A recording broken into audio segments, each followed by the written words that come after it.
Assalamualaikum warahmatullahi wabarakatuh. Perkenalkan, nama saya Baik Yunita Rehana. Saya dari program studi hukum keluarga lokal 3 semester 4 Fakultas Syariah Universitas Islam Negeri Sultan Haji Muhammad Idris Samarinda. Adapun pembuatan video ini ditujukan untuk memenuhi tugas ujian akhir semester mata kuliah peradilan anak yang diampu oleh Ibu Dr.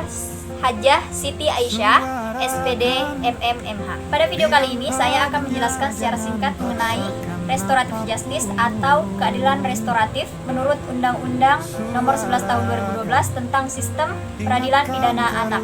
Di dalam pasal 1 butir 6 Undang-Undang Nomor 11 Tahun 2012 dinyatakan bahwa restoratif justice yaitu sistem penyelesaian perkara pidana dengan melibatkan korban, pelaku, keluarga korban dan pelaku serta pihak-pihak yang terkait untuk bersama-sama mencari penyelesaian yang adil dengan tujuan untuk mengembalikan keadaan kembali seperti semula, bukan melakukan pembalasan.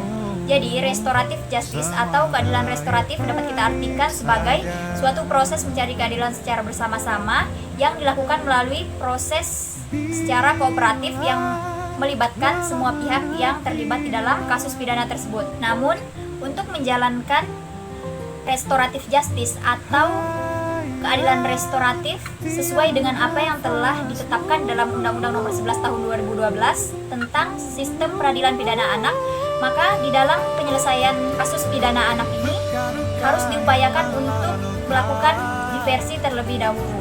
Nah, diversi sendiri dapat kita artikan sebagai suatu proses penyelesaian perkara di luar peradilan. Salah satu contoh kasus yang akan saya angkat di sini yaitu tentang salah satu anak kelas 2 SD di daerah Sukabumi yang berkelahi dengan temannya dan kemudian akhirnya meninggal dunia. Gimana sih caranya menerapkan konsep keadilan restoratif pada kasus ini?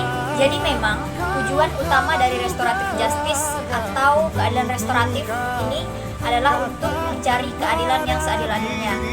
Tapi fokus utamanya bukan untuk melakukan pembalasan terhadap pelaku, akan tetapi untuk mengembalikan keadaan kembali seperti semula. Nah, jadi gimana sih penindaklanjutan atas kasus pidana pembunuhan terhadap anak kelas 2 SD ini? Berdasarkan berita yang saya baca, pada kasus pidana pembunuhan kali ini yang diterapkan adalah pasal 21 Undang-Undang Sistem Peradilan Pidana Anak.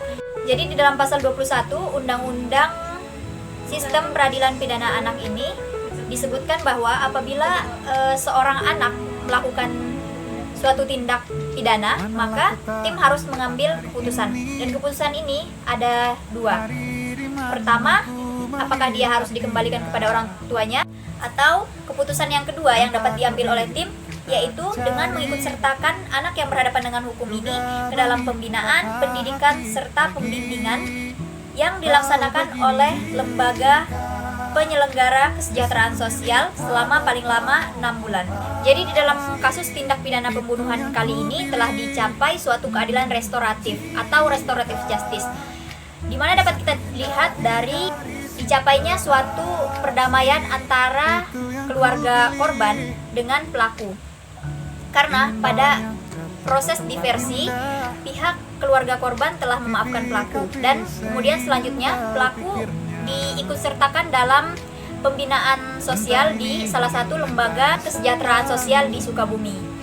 Itu tadi penjelasan secara singkat mengenai restoratif justice atau keadilan restoratif menurut Undang-Undang Nomor 11 Tahun 2012 tentang Sistem Peradilan Pidana Anak. Kurang dan lebihnya mohon dimaafkan. Wassalamualaikum warahmatullahi wabarakatuh.